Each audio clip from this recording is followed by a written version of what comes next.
So hey guys, welcome to my channel it's conceptual.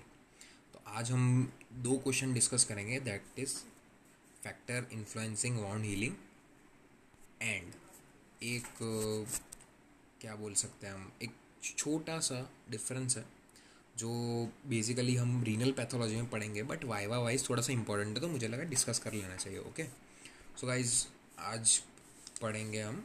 पहले पहले पिछले वीडियो में मैं वो फेजेस ऑफ शॉक के 3 फेजेस अच्छे से कवर नहीं कर पाया था, तो I will just revise it. Okay, तो पहले हमने, फिर हम वीडियो चालू करेंगे। ओके, सो पहले हमने देखा था compensated organ function is maintained and it's compensated phase. फिर डीकम्पनसेटेड में हमने देखा था इधर पे एग्जांपल लेके कि it will lead to bradycardia and abnormal vital sign जिसको बोलते सकते हैं। और थर्ड में इट्स रिवर्सिबल, कि कुछ नहीं हो सकता and the patient will be in critical condition. तो हम क्या बोल सकते हैं, या फिर जैसे कि ब्रेन में चला गया तो द पेशेंट में lead to a very much decrease in blood pressure and may go into coma, या फिर कोई भी सीरियस कॉम्प्लिकेशंस हो सकते हैं, या फिर it may lead to death also.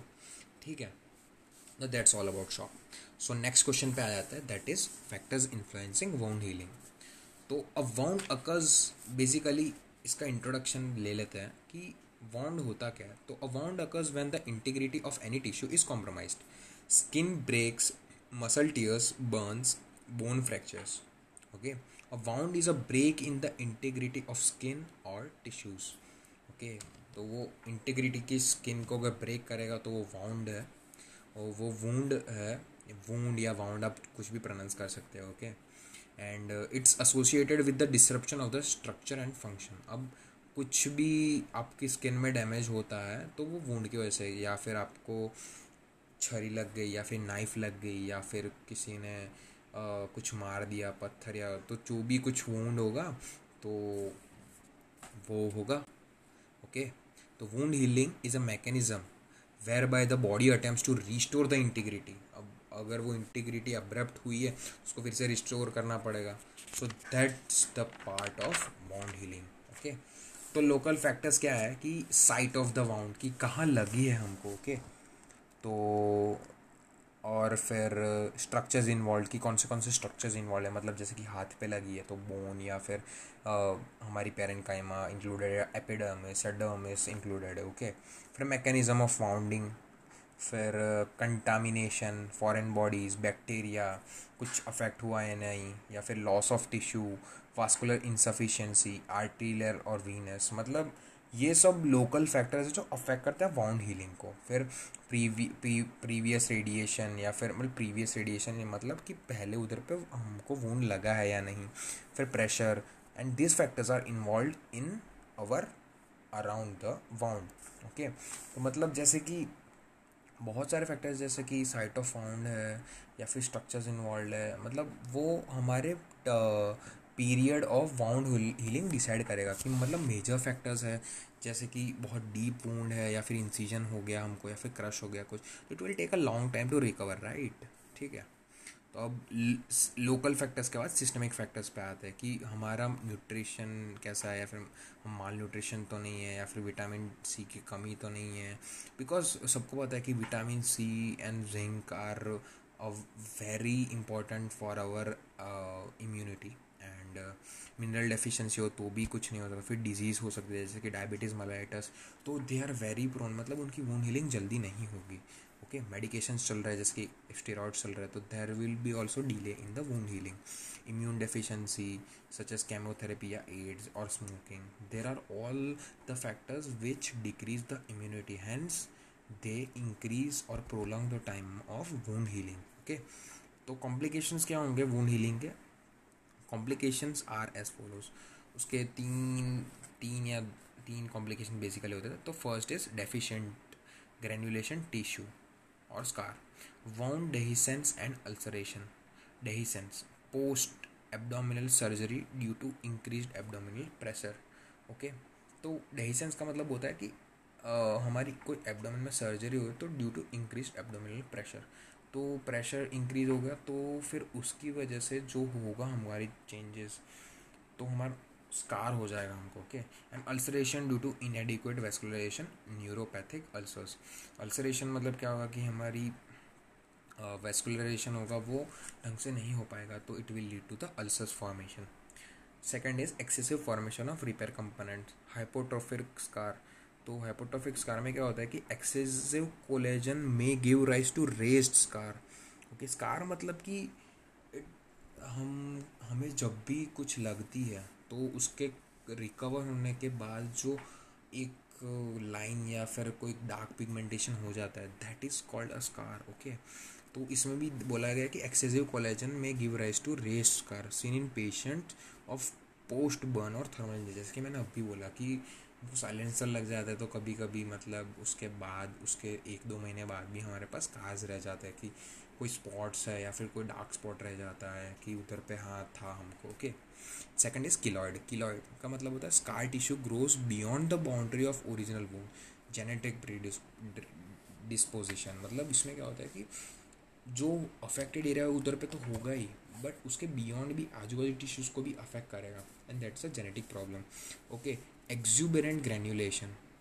And exuberant granulation होगा मतलब जो इट ब्लॉक्स री एपिथेलियलाइजेशन. मतलब इसमें क्या होगा कि जो एपिथेलियल की जो लेयर है जो हमको इंजरी के बाद आनी चाहिए तो वो ब्लॉक करेगा, and that will lead to the granular formation of the skin, that is known as exuberant granulation. Okay. Desmoids और aggressive fibromatosis, excessive proliferation of fibroblast and other connective tissue. अब उसमें क्या होगा कि फाइब्रोमेटोसिस में क्या होगा कि फाइब्रोब्लास्ट बहुत सारे डिवाइड हो जाएंगे एंड अदर कनेक्टिव टिश्यू आएंगे, तो that will lead to the fibrous form like skin. Okay. And third major है जो कॉन्ट्रैक्चर्स. बाउंड कॉन्ट्रैक्शन में क्या होता है, important for normal healing process. Contraction होगा तो it's better for the healing process. Exaggeration gives contracture and deformities of wound and surrounding tissues. Example, healing of extensive burns. Okay. अब sorry page देख लीजिए आप. किलॉइड, एक्सूबेरेंट ग्रैन्युलेशन, डेस्मॉइड्स और aggressive fibromatosis, and contractures. Okay. And last question है जो viva के लिए थोड़ा सा इंपॉर्टेंट है, इसलिए मैंने इसमें वीडियो में डाल दिया. That is nephrotic and nephritic syndrome. Basically इधर में मैंने बस डेफिनेशन डिस्कस किया है, डिटेल में हम रीनल पैथोलॉजी में डिस्कस करेंगे. Okay. So this goes like this. Nephrotic syndrome. Nephrotic syndrome is characterized by persistent and heavy proteinuria causing hypoalbuminemia. This caused decrease in plasma oncotic pressure resulting in some generalized edema. Okay. तो इसमें protein urea होता है, hyper अल्बुमिनिया होता है, oncotic pressure का decrease हो जाता है, एंड जनरलाइज इडीमा होता है. That are all characteristic feature of nephrotic syndrome. Okay. Also there is activation of renin angiotensin aldosterone mechanism which results in retention of sodium and water. Okay. Sodium retention, sodium और water का retention भी होता है. This is a vicious cycle which persist till the albuminuria continues. अब albuminuria का मतलब होता है अल्ब्यूमिन का यूरिन में सिक्रीट होना. ओके. तो that's a vicious cycle. Classically more severe in the substances subcutaneous tissue as well as visceral organs. Okay. And दूसरी साइड नेफ्राइटिक सिंड्रोम क्या होता है. Nephritic syndrome is condition of acute diffuse glomerulonephritis. तो मतलब ये acute glomerulonephritis को represent करता है, and rapidly progressive glomerulonephritis. There is excessive reabsorption of sodium and water in the renal tubules via renin angiotensin aldosterone mechanism. मतलब एक common difference है कि दोनों में renin angiotensin aldosterone system activate हो रहा है, तो that will lead to the retention of sodium and water. Okay. Mild as compare to the nephrotic oedema. मतलब नेफ्रोटिक सिंड्रोम से थोड़ा माइल्ड है नेफ्राइटिक सिंड्रोम में. Begins in the loose tissues such as on the face around eyes, ankles and genitalia. जैसे कि nephrotic syndrome में visceral और subcutaneous tissues में हो रहा था, इधर पे loose tissues face around eyes, ankles and genitalia में होता है. तो nephritic syndrome is basically characterized by hypoalbuminuria, decrease in the oncotic pressure, proteinuria, hypoalbuminemia, and the activation of renin angiotensin aldosterone system, which is common between nephrotic and nephritic syndrome.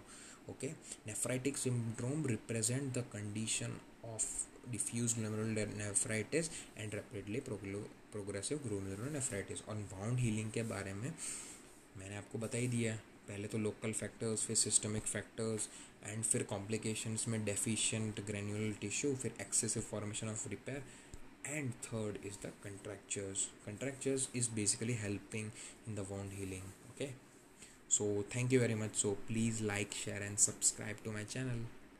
Thank you.